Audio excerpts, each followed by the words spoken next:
பாட்டி சிக்குதே பாட்டி சிக்குது. இந்த வீட்டோட கட்டமைப்புல நிறைய சிக்கல் இருக்கு. கிராக் இருந்தா சிமெண்ட் போட்டு அடைச்சிக்கலாம். சிக்கல் இருந்தா என்ன தம்பி பண்றது? கவலைப்படாதீங்க. சிக்கலே இல்லாம எடுக்கிறதா இந்த வாஸ்து சாஸ்திர சிறுத்தையோட ஸ்பெஷாலிட்டி. பாட்டி இந்த வீட்டுல ஒரு 5 பேர் இருக்கீங்க கரெக்டா? இல்லையே, நாங்க 4 பேர் தானே இருக்கோம். அது நான் வந்துட்டேன்ல 5 இருக்கோம். கணக்கு பாருங்க கரெக்டா இருக்கும். தம்பி பண்றீங்க தம்பி. பாட்டி உங்க முகத்தை பார்த்தா ஒரு தேஜஸ் தெரியுது. அந்த தேஜஸ்ல என்ன தெரியுதுன்னா நீங்க ரொம்ப நல்லா தூங்குவீங்கன்னு தெரியுது. ஆட போங்க தம்பி, எனக்கு தூக்கமே வரல, அதனால தான் உங்களை வர சொல்லியிருக்கேன். கரெக்ட் பாட்டி. அதாவது ஒரு காலத்துல நல்லா தூங்குனீங்கன்னு சொல்ல வந்தேன். இப்ப தூங்க கஷ்டப்படுறீங்க அதானே? எப்படி தூங்குவீங்க பாட்டி? இந்த ரூம் என்ன மூலையில இருக்கு? இது என்ன மூலை? அக்னி மூலை. அக்னினா நெருப்பு எங்க இருக்கணும் பாட்டி? கிச்சன்ல இருக்கணும். கிச்சன்ல இருக்க வேண்டிய ஐட்டம் நீங்க வந்து ரூம்ல வச்சீங்கன்னா பாட்டி ரூம் எப்படி தூங்குறது? ஐயோ தம்பி, என்னமோ சொல்றீங்க, எனக்கு ஒண்ணுமே புரியல. கவலைப்படாதீங்க பாட்டி. பிரச்சனை என்னன்னா இந்த மெத்தையை தூக்கி ஹால்ல வீசுறோம் அவ்வளவுதான். ஹலோ ஏன் ரூம் பெட் எடுத்து வெளியே வீசுறதுக்கு நீங்க யாரு? பாட்டி who's this? மை பேத்தி. இவர்தான் ஜாம்பவான் ஜம்புலிங்கம். என்ன பாட்டி என்ன இன்ட்ரோ듀ce பண்ணிட்டு இருக்கீங்க? அதாவது நான் ஒரு வாஸ்து சாஸ்திர மகான். இது ஊருக்கே தெரியும். பேத்திக்கு தெரியாது என்ன? எனக்கு தெரியாது. பேத்தி அப்ப ஊர்ல இருந்திருக்காது. சரி அதெல்லாம் இருக்கட்டும். இப்போ இங்க இவர் என்ன பண்றாரு? நான் தான் வர சொன்னேன். பாட்டிக்கு ராத்திரி நான் தூக்கமே வர மாட்டேங்குது. ஐயோ பாட்டி தூக்கம் வரலன்னா டாக்டரை பார்க்கணும். ஏன் இவரை பாக்குறீங்க? பேபி எல்லா பிரச்சனைக்கும் டாக்டரை பார்க்கணும்னு அவசியம் இல்லை. அதெல்லாம் உனக்கு புரியாது. உனக்கு அனுபவம் பார்த்தாது. நீ குழந்தை, நீ போய் கேம்ஸ் விளையாடுனா. பாட்டி இந்த வீட்டோட கட்டமைப்பெல்லாம் மாத்துறதுக்கு எப்படி ஒரு 50,000 ஆகும் பாட்டி? 50,000? செக் பண்றேன். இவனை செக் பண்றேன். ஹலோ செக்லாம் நாங்கள் அக்செப்ட் பண்றதில்ல. கேஷாக கொடுத்துருங்க. ஓகே கொடுக்குறேன். நல்லா கொடுக்குறேன். பாட்டி பேத்தி ஃபோர்ஸாக யோசிக்குது. இந்த ரூமில் நெகட்டிவ் ஃபோர்ஸ் நிறைய இருக்கு. நாம அடுத்த ரூமுக்கு போவோம்னா வாங்க பாட்டி.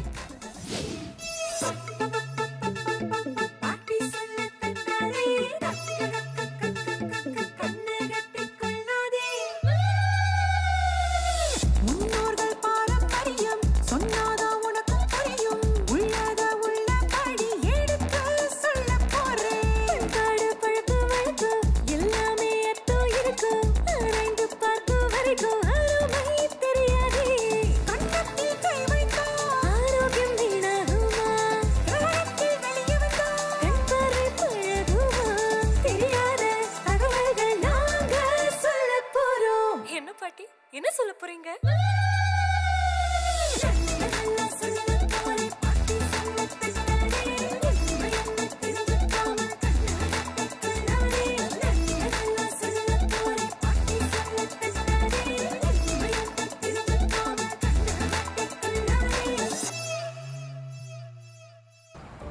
நாங்க கத்துக்கிட்ட விஷயங்கள் மூலமா நாம பயன்பெற்றோம். அதே மாதிரி அடுத்து வரப்போற தலைமுறைகளும் பயன்பெறணும்.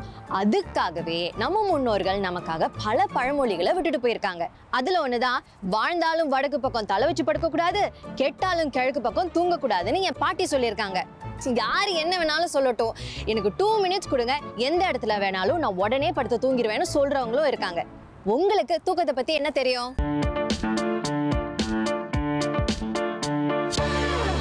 சூரியன் ஒதுக்கிற இடத்துல வந்து கால் நீட்டு வந்து படுக்கக்கூடாது. இந்த மாதிரி இந்த பக்கம் தான் தலை வச்சு படுக்கணும், இந்த பக்கம் தான் பாதங்கள் வச்சு படுக்கணும் அப்படின்னு சொல்ல நாங்கள் இது வரைக்கும் அதுதான் கடைப்பிடிச்சிக்கிட்டு வரோம். கிழக்கத்தான் சொல்கிறாங்க, கிழக்குன்றாங்க. கிழக்கு நம்ம அவ்வளோ நேரம் படுக்க முடியுமா? படுக்க முடியாது. ஒரு திசையில் படுக்கும்போது இன்னொரு திசையில் வந்து தலை மாற்றி வச்சு படுக்கக்கூடாதுன்னு சொல்லுவாங்க. மேபி எனக்கு பொறுத்த வரைக்கும் நான் வந்து சவுத்தில் படுத்தா எனக்கு தலைவலிலாம் வருது, ரொம்ப குறைஞ்சிருச்சு.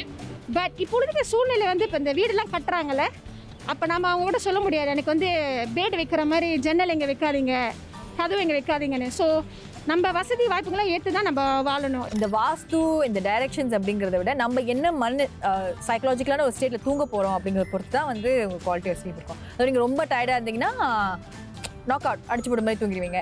ஏன்னா உங்கள் மைண்ட் வந்து ரொம்ப ஹைப்பர் ஆக்டிவாக இருக்குது, எதையோ ஒன்று யோசிச்சுட்டு இருக்கு அப்படின்னா உங்கள் தூக்கம் வந்து அவ்வளோவா ஒரு ஒரு நல்ல ஒரு இதாக இருக்காது. ஸோ அந்த காலத்தில் முற்காலத்தில் வந்து இந்த மாதிரி வடக்க தலை வச்சு படக்கூடாதுன்னு சொல்கிறதுக்காக ஒன்று அந்தளவிற்கு விழிப்புணர்வு இல்லை. ரெண்டாவது வந்து இந்த தகவல் எளிதாக போய் சேர்றோன்னா சில கதைகள் மூலமாக சொல்லலாம். ஸோ அந்த வகையில் பார்க்கும்போது சில புராண கதைகள் வழியாக வந்து இது சொல்லியிருக்காங்க, இந்த மாதிரி தலையை வடக்கு வச்சு படுக்கக்கூடாதுன்னு. ஸோ அந்த மாதிரி கதைகள் வந்து தொடர்ந்து சொல்லப்பட்டதால் அந்த மெசேஜ், அந்த தகவல் இருக்குது.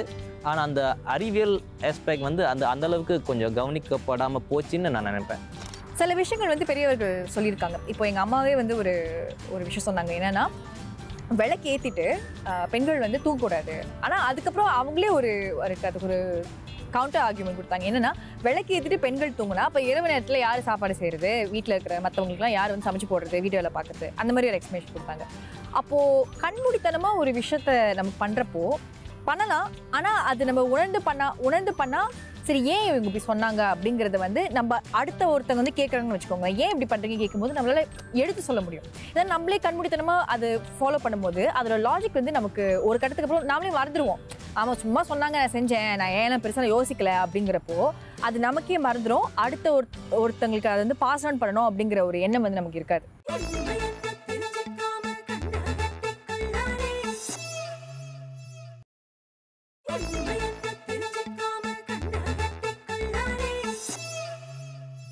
நமக்கு இருக்கிறதே 2 பக்கம், ஒன்று வலது ஒன்று இடது.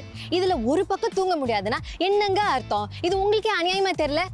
ஏன் ஒரு பக்கம் படுக்க முடியாது, ஏன் ஒரு பக்கம் படுக்கலாம்? வாங்க போய் கண்டுபிடிக்கலாம்.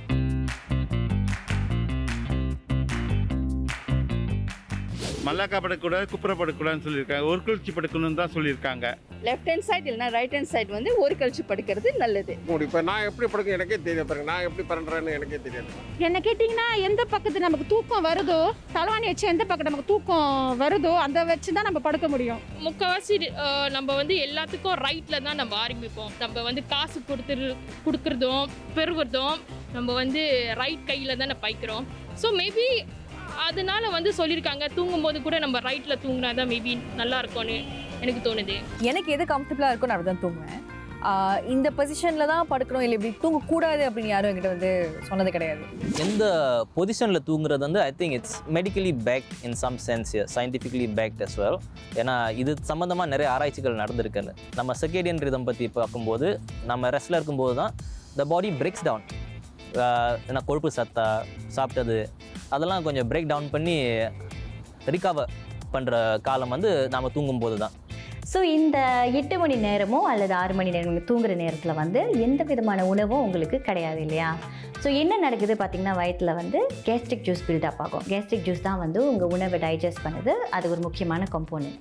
ஸோ அதை பில்டப் பண்ணும்போது இப்போ நீங்கள் லெட்ஸே நீங்கள் வந்து லெஃப்ட்டில் படுத்துருக்கீங்க அப்படின்னு நீங்கள் சொல்ல போனீங்கன்னா, அது வந்து நீங்கள் காஃப் பண்ணும் போதோ இல்லை நீங்கள் நவரும் போதோ tends to come up.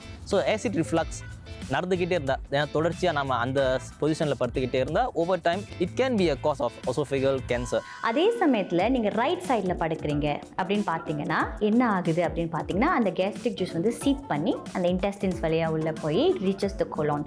So அது வந்து டிஸ்ட்ரிபியூஷன் லிஸ்ட்டில் இருக்குது. So it's diluted in that sense.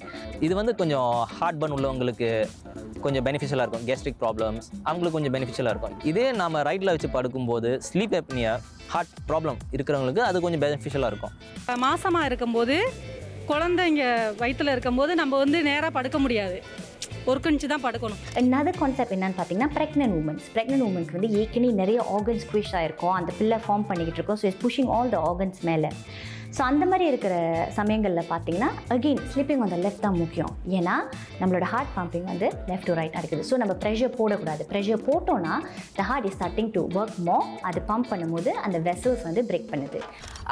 சில பேர் வந்து படுக்கும்போது இப்படி நெஞ்சில் கை வச்சுட்டு ஸ்ட்ரெயிட்டாக மேலே பார்த்து படுக்கக்கூடாது அப்படின்னு சொல்லுவாங்க. ஏன்னா ஜென்ரலாக இறந்தவங்க தான் அப்படி வச்சுருப்பாங்க. நான் கேள்விப்பட்ட வரைக்கும் அதோட அறிவியல் என்னென்னா, நம்ம கையை வந்து நெஞ்சு மேலே வைக்கும்போது கொஞ்சம் ப்ரெஷர் போட்டால் கூட இதே துடிப்பு நிற்கிறதுக்கான வாய்ப்பு இருக்குது. அதனால் அப்படி படுக்கக்கூடாது அப்படிங்கிறத கேள்விப்பட்டிருக்கேன். ஸோ அது வந்து எனக்கு லாஜிக்கலாக வந்து ஒரு சென்ஸ் இருக்குது. அதனால் அது நான் பண்ணுவேன். இன்னொன்று பார்த்தீங்கன்னா, பேக்லேஷ் அப்படின்னு இருக்கோம் இல்லையா, எல்லாத்துலேயுமே ஒரு நெகட்டிவ் இருக்கும்னா சைட்டில் படுக்கும்போது உங்களுக்கு பின் சைட் நீடல்ஸ் வரும். ஸோ அந்த மாதிரி நீங்கள் எந்திரிக்கும் போது பார்த்தீங்கன்னா இந்த பக்கம் ஒரு மாதிரி ஸ்டிஃபாக இருக்கும், ரைட் சைடில் பார்த்தீங்கன்னா ரைட் சைடில் ஸ்டிஃபாக இருக்கும், லெஃப்ட் சைட்.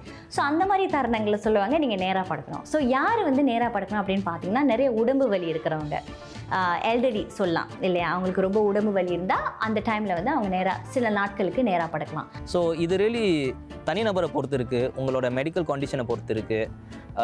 முக்கியமாக consult doctor. If any medical conditions இருந்தால் டாக்டரை கேளுங்க, எது உங்களுக்கு கொஞ்சம் பெட்டராக இருக்கும்னு. என்னோட கருத்து என்னன்னு பார்த்தீங்கன்னா, there is no standard position. அதாவது உங்கள் உடம்புக்கோ அந்த தருணத்தில் அந்த பீரியடில் உங்கள் உடம்புல என்ன நடக்குதுன்னு நீங்கள் புரிஞ்சுக்கிட்டு அதுக்கு ஏற்ற மாதிரி நீங்கள் தூங்கி பார்த்தீங்கன்னா there will be improvement. இடது பக்கம் படுக்கிறதுனால நிறைய நன்மைகள் இருக்கோ? இடது பக்கம் படுத்தா நெஞ்சு கரிச்சல் குறையுது, செரிமானத்துக்கு உதவுது, அதுக்கும் மேலே மூளை வளர்ச்சியை கூட்டுது, கொரட்டையை குறைக்குது. இந்த மாதிரி நிறைய நன்மைகளை அடுக்கிக்கிட்டே போகலாம். ஆனால் நம்ம எல்லாருக்கும் அதே உடல்நிலைன்னு சொல்ல முடியாதுல்ல. உங்கள் உடல்நிலை உங்கள் உடல் வாகுக்கு பொறுத்து எந்த பக்கம் படுத்தா உங்களுக்கு நல்லதுன்னு கண்டுபிடிக்கிறது உங்கள் பொறுப்பு, உங்கள் கடமை. இப்போ நான் எந்த பக்கம் படுத்தா எனக்கு நல்லதுன்னு கண்டுபிடிச்சிட்டேன். எந்த திசையில் தலையை வச்சு படுக்கிறதுன்னு கண்டுபிடிக்கணும். அதுக்கு டாக்டர் சரவணனை போய் பார்க்கலாம்.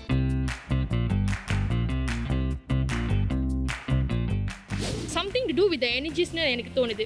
அதுக்கான அர்த்தம் என்னன்னு தெரில. ஆனால் வீட்டில் உள்ளவங்க சொல்லியிருக்கிறாங்க எங்கள்கிட்ட அந்த மாதிரி செய்யக்கூடாதுன்னு. நம்மளுக்கு அது ஒரு நல்ல குட் வைப்ஸ் இல்லாமல் இருக்கலாம், ஒரு பாசிட்டிவிட்டி நம்மளுக்கு கிடைக்காம இருக்கலாம். நிச்சயமாக ஏதாச்சும் ஒரு காரணக்காண்டி தான் சொல்லியிருப்பாங்க. நம்ம அதை நம்பக்கூடாதுன்னு சொல்லலை. பட் இப்போ இருக்கிற நம்ம சந்தர்ப்ப சூழ்நிலையில் நம்ம முக்கால்வாசி இதை நம்ப முடியாது. ஆனால் ஒரு விஷயம் அம்மா அடிக்கடி சொல்லுவாங்க, நம்ம தூங்கும்போது நம்மளோட கால் வாசலை பார்த்து இருக்கக்கூடாது. ஏன்னா இறந்தவங்களை அப்படி தான் வைப்பாங்க. அதனால நம்ம தூங்கும்போது நம்மளுடைய கால் வாசல் நோக்கி இருக்கக்கூடாது அப்படிங்கிறது அம்மா அடிக்கடி சொல்லுவாங்க.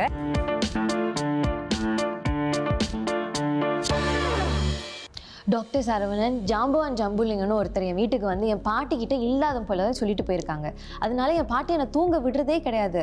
இடது பக்கம் படுக்கக்கூடாதான், வடப்பக்கம் தலையை வச்சு படுக்கக்கூடாதான், என்னென்னமோ சொல்கிறாங்க. இதெல்லாம் உண்மையா பொய்யா? ஏதாவது திசையை பார்த்து தான் படுக்கணும், ஏதாவது ஒரு பக்கம் தான் படுக்கணும்னு ரூல்ஸ் ஏதாவது இருக்கா டாக்டர் சரவணன்? ரூல்ஸ் இருக்குது. அதை அவங்க பயன்படுத்திக்கிட்டாங்கன்னா அவங்களுக்கு சாதகமாக வேலை செய்யும். ஜியோபேட்டிக் ஸ்டடீஸ்னு ஒரு பெரிய சயின்ஸ் இருக்குது. அந்த சயின்ஸில் இந்த பூமிவியல், அந்த பூமியில் இருக்கிற அதிர்வுகள், அதனோட மேக்னெட்டிக் ஃபோர்ஸ், அந்த லே லைன்ஸ், ஸோ அதை பயன்படுத்தி என்னென்னலாம் கன்ஸ்ட்ரக்ட் பண்ணி ஏற்படுத்தி வச்சுருக்காங்களோ அதெல்லாம் has God a direct impact on your wellness. முன்னோர்கள் ஏன் வடக்க வச்சு தலை படுக்கக்கூடாதுன்னு சொன்னாங்கன்னு நான் நினைக்கிறேன். என்னோட ஆராய்ச்சிப்படி நான் படித்த வரைக்கும் என்னென்னா, வடக்கு துருவம் இருக்குது, தெற்கு துருவம் இருக்குது. ஸோ நம்முடைய உடலுக்கும் ஒரு மேக்னெட்டிக் ஃபீல் இருக்குது. ஸோ அப்படி பண்ணி பார்க்கும்போது இந்த ரத்த ஓட்டம், ரத்த நாளங்கள்லாம் கொஞ்சம் பாதிப்படையும் தலையை வடக்கு வச்சு படுக்கும்போது. இப்போ என்னோடய ரூம்லேயே எங்கே வச்சா வாக்கிங் ஸ்பேஸ் இருக்கும், அது ரொம்ப முக்கியம் இல்லை. இப்போ நம்ம ரூம் ரொம்ப சின்னதாக இருந்தால், if you bed is very big, எங்கே வச்சா நமக்கு நடக்கிறதுக்கு இடம் இருக்கும், கபடுக்கு இடம் இருக்கும் அப்படிங்கிறத பார்த்தே தவிர எந்த டைரெக்ஷனில் வைக்கணுங்கிறதெல்லாம் நாங்கள் பார்க்கல. ஈஸ்ட் அண்ட் சவுத் இந்த இதில் தலையை வச்சு படுத்திங்கன்னா உங்களுடைய தூக்கம் ரொம்ப நல்லாயிருக்கும். அதே ஏன்னா உங்களுடைய மூச்சு, உங்களுடைய மூச்சு, உங்களுடைய அந்த போலாரிட்டிஸ்னு சொல்லுவாங்க. போலாரிட்டிஸில் அந்த உங்களை சுற்றி ஓடிக்கொண்டு இருக்கிற அந்த எனர்ஜி வட்டம்னு சொல்லுவாங்க. இடது பக்கம் ஒரு பக்கம் ஓடிட்டு இருக்கோம், வலது பக்கம் ஓடிட்டு இருக்கோம்.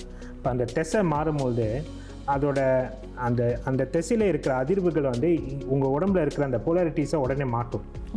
அந்த போலாரிட்டிஸ் மாறுறதுனால அது நாளடைவில் என்ன செய்யணும், உங்களுடைய ஆசிட் தன்மையை அதிகமாக்கும், உங்களுடைய இன்ஃப்ளமேஷன் ப்ரோசஸ் வீக்கத்தன்மையை அதிகமாக்கும். அப்போ உங்களுக்கு வேணும்னா, நீங்கள் உங்களோட ஆரோக்கியத்தை மேம்படுத்திக்கணும்னு நீங்கள் விரும்பினீங்கன்னா இந்த திசையை நீங்கள் கடைப்பிடிச்சு நீங்கள் படுக்கலாம். அது உங்களுக்கு உதவி பண்ணும். ஸோ எந்த திசையை தலை வச்சு படுக்கலான்னு கேட்டால், வடக்கு தவிர மற்ற திசைகளை வச்சு படுக்கலாம். பெஸ்ட் ஈஸ்ட் வெஸ்ட், கிழக்கு மேற்கு. கண்டிப்பாக பண்ணணுன்னா தெற்கு தலை வச்சு படுக்கலாம். ஆனால் வடக்கு அவாய்ட் பண்ணுறது நல்லதுன்னு நான் படித்த வரைக்கும் தெரிஞ்ச விஷயம். நம்ம தூங்குற திசைகள் நம்ம மூளையை பாதிக்குமா? நிச்சயமாக. ஏன்னா சிரசை பிரதானம்னு சொல்கிறாங்க இல்லையா, அப்போ இந்த தலையில் தான் அனைத்து ஆற்றல்களும் இறங்குது. கபாலம்னு சொல்கிறாங்க. அந்த ஆற்றல் இறங்குறதுனால நம்ம உடல் ரீதியாக இந்த உடம்புக்கு போகக்கூடிய அனைத்து விஷயங்களும் நம்ம மூளையிலேருந்து தான் செயல்படுது. அப்போ அந்த திசையில் படுக்கும்போது அந்த அதிர்வலைகள் நம்ம தலையிலேருந்து தான் இறங்கும். இப்போ எதிர்மறையான திசையில் நம்ம படுக்கும்போது அந்த திசை நம்மளை நிச்சயமாக பாதிக்கும், மூளையோடைய ஆற்றலை பாதிக்கும். ஒரு நிம்மதியான தூக்கம், நிறைய கனவுகள் இருக்கும், நிறைய கெட்ட கனவுகள் கூடி வரலாம், ஏதோ ஓடுற மாதிரி துரத்துற மாதிரி இந்த மாதிரிலாம் ஏற்படும். ஒரு அமைதியான தூக்கம் கிடைக்காது, ஆழ்ந்த தூக்கத்துக்கு போக முடியாது. ஸோ இப்போ பொதுவாக நான் என்ன கேள்விப்பட்டிருக்கேன்னா, வடக்கில் தலை வச்சு படுத்தா நமக்கு கெட்ட கனவு வரும், தூக்கம் ஒழுங்காக வராது. கனவு வந்தால் தான் நம்ம தூக்கம் கலையணும்னு இல்லை, உங்களோட தூக்கத்தோட குவாலிட்டி வந்து சரியாக இருக்காது அப்படிங்கிறத பற்றி நான் கேள்விப்பட்டிருக்கேன். இதே வந்து சரியான திசையில் படுக்கும்போது அந்த ஆழ்ந்த தூக்கத்துக்கு அவங்கள கொண்டு போகும். டாக்டர், நம்மளோட உடம்போட அதிர்வலைகளும் நம்மளோட பூமியோட காந்த சக்திகளும் அலைன்மெண்ட்ல இல்லைன்னு நமக்கு எப்படி தெரியும்? அந்த அலைன்மெண்ட் இல்லைன்னு வச்சுக்கோங்க, இப்போ என்ன ஆகும்னா வந்து மன உளைச்சல் கொஞ்சம் அதிகமாக இருக்கும். தூங்குறதுக்கு முன்னே அவங்களோட எண்ண அலைகள் பார்த்திங்கன்னா வந்து நிறைய சிந்திச்சுட்டு இருப்பாங்க. அமைதியாக தூங்க முடியாது. அதே சமயத்தில் உடம்புல வந்து வலியை வந்து அதிகமாகும். இன்னும் அந்த நேரத்தில் வந்து நரம்புகள் வந்து அதிகமாக துடிச்சிட்டு இருக்கும். அந்த நரம்புகளோட அந்த அதிர்வுகள் அதிகமாகுது, அந்த வலி கொஞ்சம் அதிகமாக தெரிகிற மாதிரி இருக்கும்.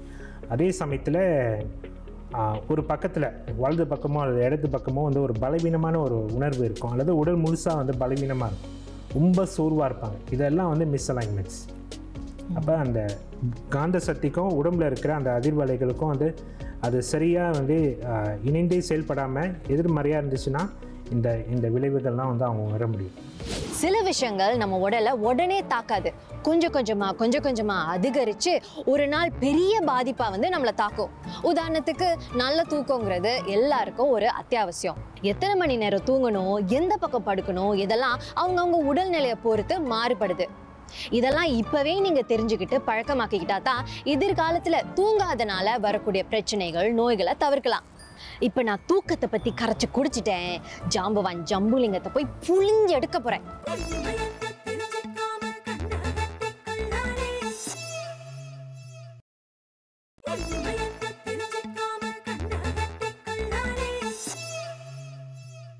பாட்டி தெரியுது பாட்டி, உங்க முகத்துல உள்ள தேஜஸ்ல எனக்கு என்ன தெரியுதுன்னா 3வது மாடி இடிக்கிறோம்னு தெரியுது. 3வது மாடி இடிச்சிட்டு 4வது மாடி கட்டுறோம் பாட்டி.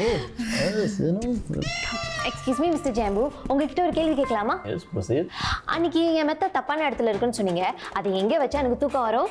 அது ரூம்ல 4 மூளை இருக்கு, ஏதாவது ஒரு மூலையில திணிச்சு விட்டுலாமே. அதான் எங்கன்னு கேட்குறேன்.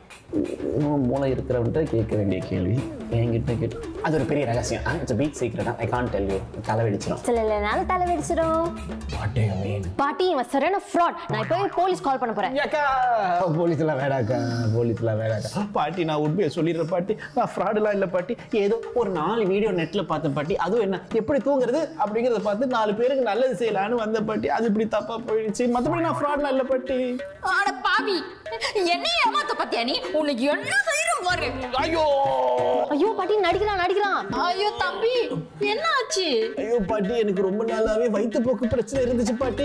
இன்னைக்கு நல்லா தான் இருந்துச்சு. உங்க பேத்தி போலீஸுக்கு போன் அடிக்கிறேன்னு சொன்னோடனே எனக்கு திரும்ப வந்துருச்சு பாட்டி. பெயினிங் ரொம்ப வலிக்குது. தம்பி கவலையே படாதீங்க, இதுக்கு ஒரு நல்ல வைத்தியம் என்கிட்ட இருக்கு. ஐயோ பாட்டி, ஏன் இவனுக்கெல்லாம் வைத்தியம் பாக்குறீங்க? நீ பேசாம என் கூட வா. தம்பி, ருக்கு ரெமெடி 3 நிமிஷத்துல ரெடி. ருக்கு ரெமெடியா?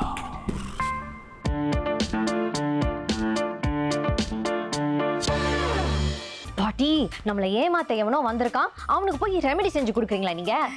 நல்லவனோ கெட்டவனோ ஒருத்தவங்க கஷ்டப்படும் போது அவங்களுக்கு உதவி செய்யறதான் தமிழர்களுடைய பண்பாடு. சரி, என்ன செஞ்சு கொடுக்க போறீங்க? இது என்ன தெரியுமா பாட்டி? நான் உங்களுக்கு என்னமோ நினைச்சேன். இது இலி மருந்து தானே, இதை வச்சு அவனுக்கு விஷம் செஞ்சு கொடுக்க போறீங்க. ஐயோ பாட்டி, நான் உங்களுக்கு என்னமோ நினைச்சேன். ஐயோ, என்ன மம்புல மாட்டி விடாத. இதுக்கு பேரு கூகை கிழங்கு மாவு, அதாவது ஏரோ ரூட் ஃப்ளார்னு இங்கிலீஷ்ல சொல்லுவாங்க. இதுல கரையக்கூடிய நார்ச்சத்து நிறைய இருக்கு. அது வயிற்றுப்போக்கு உடனே நிப்பாட்டும். எப்படி நிப்பாட்டும்? இதுல நிறைய ஸ்டார்ச் இருக்கு. இதை வச்சு நாம ஒரு கஞ்சி செய்ய போறோம். அந்த கஞ்சியில ஒரு பசத்தன்மை இருக்கும். அந்த பசத்தன்மை தான் வயிற்றுப்போக்க நிப்பாட்டும். அதோட வயிற்றுப்போக்கு போகும்போது நிறைய நீர் வெளியாகும் இல்லையா, அதையும் இந்த ஆரோரூட் கஞ்சி சரி செய்யும். You mean rehydration? யா. அதை விட முக்கியமான விஷயம், இதுல ப்ரீபயோட்டிக் இருக்கு. அது என்னன்னு எனக்கு தெரியும். Prebiotic is a friendly bacteria. அது குடலுக்குள்ளார போகும்போது அங்க இருக்கிற கெட்ட பாக்டீரியாவோட சண்டை போட்டு கம்ப்ளீட்டா அதெல்லாம் அழிச்சிடும். அதானே? எப்படி இவ்வளவு கரெக்டா சொல்ற? சரி, இப்போ கஞ்சி எப்படி செய்யலான்னு பார்ப்போம். அடுப்பை பற்ற வச்சாச்சு. இப்போ என்ன செய்வோம், இந்த மாவு இருக்கு இல்லையா, இதில் கொஞ்சம் தண்ணியை ஊற்றி நல்லா கரைக்க போகிறோம். ஏன் பாட்டி இதை கரைக்கணும்? அங்கேயே டைரெக்டாக போட்டுடலாமே. இதில் மாவு கட்டி கட்டியாக இருக்கும்ல, அதுக்காக தான் தண்ணி ஊற்றி கரைக்கிறோம். சரி, இப்போ இதில் 1 கப் தண்ணி ஊற்றுறோம். கொதிக்கட்டும். சுப்பு, தண்ணி கொதிக்க ஆரம்பிச்சிடுச்சு. இப்போ இதில் கலக்கி வச்ச இந்த மாவை ஊற்ற போகிறோம். பாட்டி, இந்த ஏரோ ரூட் ரொம்ப ஸ்பெஷலான இன்கிரீடியன்ட் மாதிரி இருக்கு. இதை எங்க ஈஸியா வாங்கலாம்னு நான் இப்பவே கூகுள் பண்ண போறேன். பாரு. பாட்டி, கண்டுபிடிச்சிட்டேன். இது ரொம்ப ஈஸியா பேக்கிங் சப்ளை ஷாப்ல இருந்து வாங்கலாமா? ஆமா, கேக் செய்யும்போது நீங்க அது கூட இந்த மாவை கூட போட்டு செய்யலாம். ஆரோக்கியமான கேக்கு பிள்ளைங்களுக்கு கிடைக்கும்.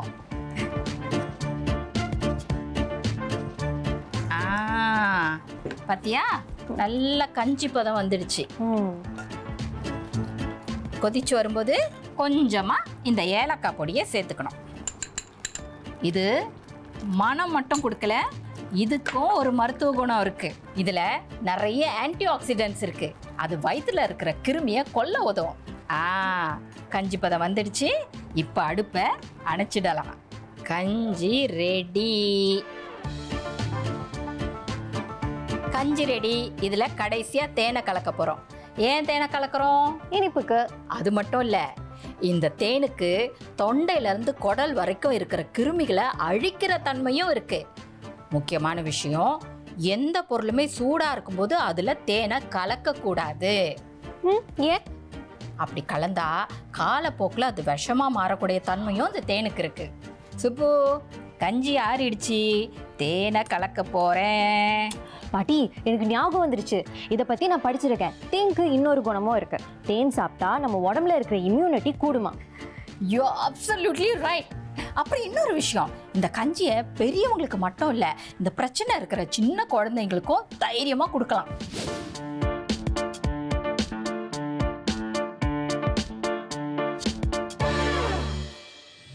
தம்பி, இப்போ வயிறு எப்படி இருக்கு?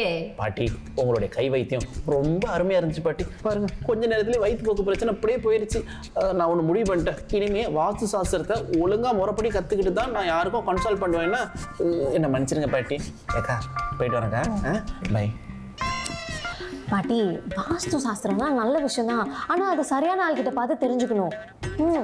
நீ சொல்றது சரிதான் பிள்ளை. இனிமே நான் ஜாக்கிரதையா இருக்கிறேன். ஹலோ, ஆமாம்மா, நாளைக்கு outdoor camping. I'm so excited.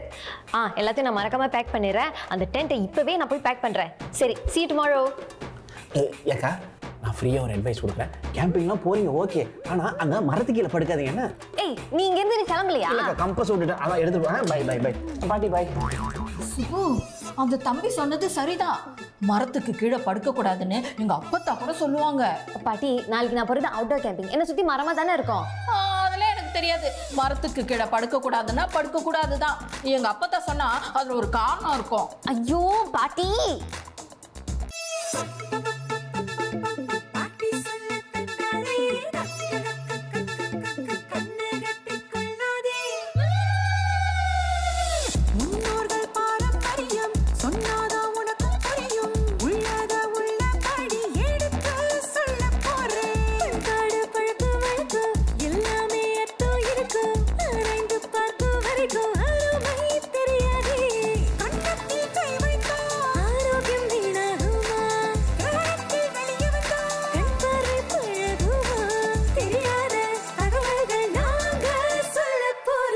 என்ன பாட்டி, என்ன சொல்ல போறீங்க?